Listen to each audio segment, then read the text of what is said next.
La Comissió Europea convoca cada any aquest premi a la dona innovadora.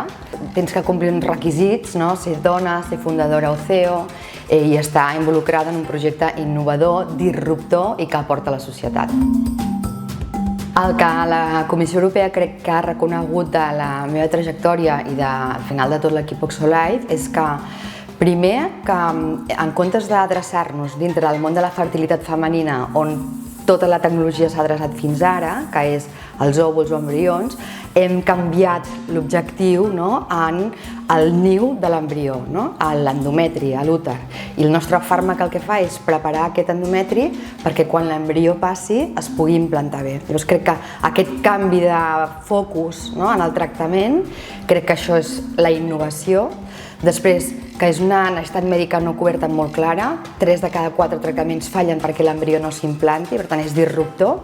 I després també la societat europea està envellint i aquest envelliment té conseqüències en tots els nivells, no només socials, sinó també econòmic i del mercat laboral, per exemple. Llavors aquesta visió, no només de tractament, sinó també visió social i que cobreix una necessitat de la comunitat europea, crec que ha estat a l'equilibri de totes aquestes coses els que m'han atorgat el premi.